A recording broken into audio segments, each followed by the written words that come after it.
আৰু এখেত সাংবাদিক নে ব্যৱসায়ী তাৰো এটা দৃষ্টিভংগী আছে, কাৰণ তেওঁতো ডাম্পাৰ আদিৰ ব্যৱসায়ও কৰে। গতিকে এটা ব্যৱসায়িক কাৰণত গ্ৰেপ্তাৰ হৈছে নে আন কাৰণত গ্ৰেপ্তাৰ হৈছে তাকো জানিব নোৱাৰি।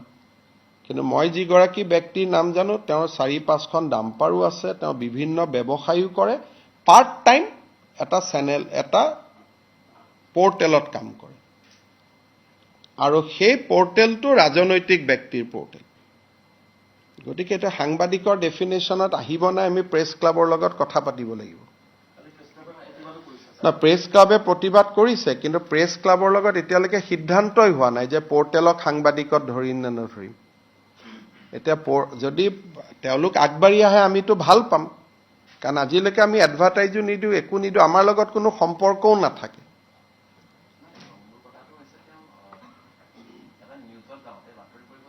এইটোতো আমি নাজানো, তেওঁ বেংকত নিউজে কৰিব গৈছে নে আন কামত গৈছে আমি কেনেকে জানিম, বা আন সাংবাদিকে কেনেকে তাৰ গেৰেণ্টি ল'ব পাৰিব। আজিকালি দিনত আমি নিজৰ ল'ৰা ছোৱালী গেৰেণ্টিয়ে ল'ব নোৱাৰো। তেওঁ এটা বেংকত গৈছে, সাংবাদিকো নহয়। এতিয়া তেওঁ কি কামত বেংকত গৈছে বাকী সাংবাদিকসকলে তেওঁৰ হৈ কেনেকে ক'ব? এইটো তেওঁ ঘৰুৱা কামতো যাব পাৰে, নিজৰ কামতো যাব পাৰে, এইটোতো কোনেওতো ক'ব নোৱাৰে।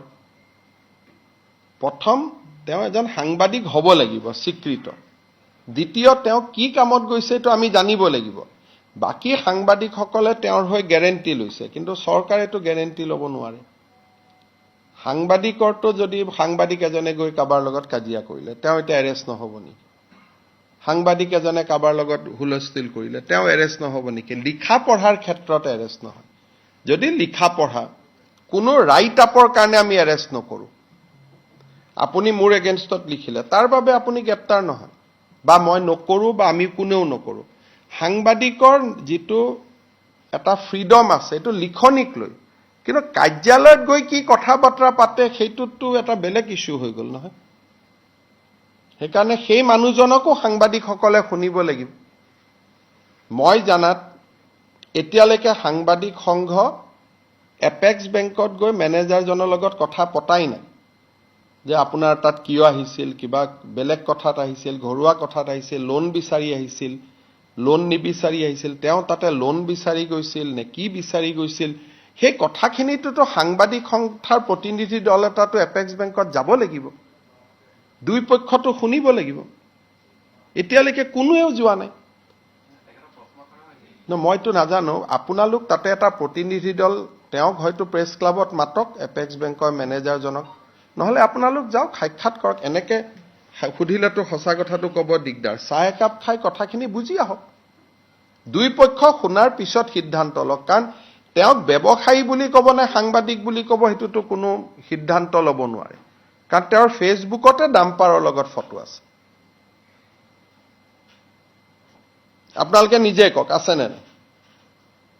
গতিকে তেওঁ এজন এতিয়া ডাম্পাৰ ব্যৱসায়ী নে তেওঁ সাংবাদিক, এই সিদ্ধান্তটো কোনে ল'ব? Who will take this decision? গতিকে আপোনালোকে মোক যদি সিদ্ধান্ত লৈ সাংবাদিক বুলি কয় মই এৰি দিম, কিন্তু সাংবাদিক বুলিয়ে মোক আপোনালোকে লিখি দিয়ক যে তেওঁ সাংবাদিক। কিন্তু আপোনালোকে লিখি দিয়াৰ আগতে 3বাৰ চিন্তা কৰি চাব, কালি যদি ডাম্পাৰ কেছত পৰে তেতিয়া কি কৰিব। সেইকাৰণে মোক এখন আপোনালোকে লিখি দিয়ক সাংবাদিক বুলি, আপোনালোকে তেওঁৰ ওপৰত দায়িত্ব লওক, এতিয়াই এৰা যাব। এতিয়া যদি প্ৰতিদিন DUI অমুকৰ সাংবাদিকসকলে আহি কয় যে এইখন আমাৰ কাৰ্ড, আমি সাংবাদিক, তেওঁতো যিটো পৰ্টেলত আছে তাততো আমি জাৰ্নেলিষ্ট কাৰ্ডো নিদিওঁ, পৰ্টেলকতো আমি আনাই নাই জাৰ্নেলিজিমৰ ভিতৰত এতিয়ালৈকে। যদি আপোনালোকৰ কিবা আছে, আপোনালোকে যদি তেওঁৰ দায়িত্ব লয় মই এতিয়াই ৰিলিজ কৰি দিম যে তেওঁৰ কোনো ব্যৱসায়িক কথা বতৰা সকলোতে আমি দায়িত্ব ল'ম বুলি আপোনালোকে মোক কৈ দিয়ক, মই 1 ছেকেণ্ডত মই কৈ দিম যে তেওঁ সাংবাদিক এৰি দিয়ক। কিন্তু সাংবাদিক বুলি কোনোবাইতো কওক, মোলৈকেতো এতিয়ালৈকে এখন চিঠিও অহা নাই যে তেওঁ সাংবাদিক বুলি। নে কি মই ভুল কৈছো নেকি? কোনোবাই জনাই দিয়ক মোক সাংবাদিক বুলি, তেতিয়া তেওঁক আমি এখন লাইচেন্স দি দিম আৰু যে আপুনি ডাম্পাৰৰ বিজনেছ কৰিলেও, বেংকত গৈ জবৰদস্তি লোন খুজিলেও আপুনি সাংবাদিক বুলি আপোনাক ট্ৰিট কৰিম। দেশত মুখ্যমন্ত্ৰী মন্ত্ৰী এজনেও গৈ যদি বেলেগত কবাত ধমকি দিয়ে তাকো কোনেও ৰেহাই নিদিয়ে আইনে কাক ৰেহাই দিব লিখা পঢ়াত ৰেহাই আছে মুখ্যমন্ত্ৰীৰ বিৰুদ্ধে লিখাৰ কাৰণেতো কাকো এৰেষ্ট কৰা নাই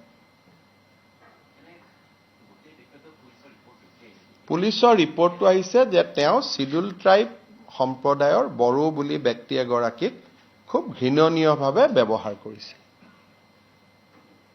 আৰু দ্বিতীয় ৰিপৰ্টটো আহিছিল যে তেওঁ বেংকত এটা বৃহৎ পৰিমাণ টকাৰ লোন দাবী কৰিছিল তেওঁৰ ব্যৱসায়িক কাৰণে ইয়াত লিখা পঢ়াৰ লগত কথাটো জড়িত নাই যেটো পুলিচৰ ৰিপৰ্ট আৰু আজি বড়ো বোলা ব্যক্তিগৰাকীয়ে 164 ষ্টেটমেণ্টটো দিছে কোৰ্টত যে মোক অবাইজ ভাষাত গালিগালাজ কৰা হৈছিল বুলি কালি বেল দিলে কিন্তু আৰু 2-3টা কেছ আছে তেওঁৰ ওপৰত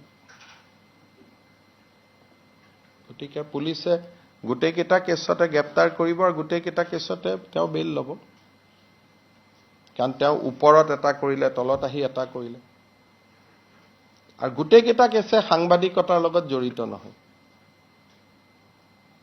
লিখাৰ কাৰণে তেওঁক এৰেষ্ট কৰা নাই সেইটো ভুল ভাবিবই নালাগে মইতো আজিও কৈছো আমাৰ ওপৰত যিমান লিখে লিখক লিখাৰ কাৰণে অসমত কোনো জাৰ্নেলিষ্টক কোনেও এৰেষ্ট নকৰে কিন্তু যদি এটা জাৰ্নেলিষ্ট এজনে বাহিৰত গৈ শিডিউল টাইপ শিডিউল কাষ্ট মানুহ এজনক গালিগালাজ কৰে এটোতো কেছ হ'ব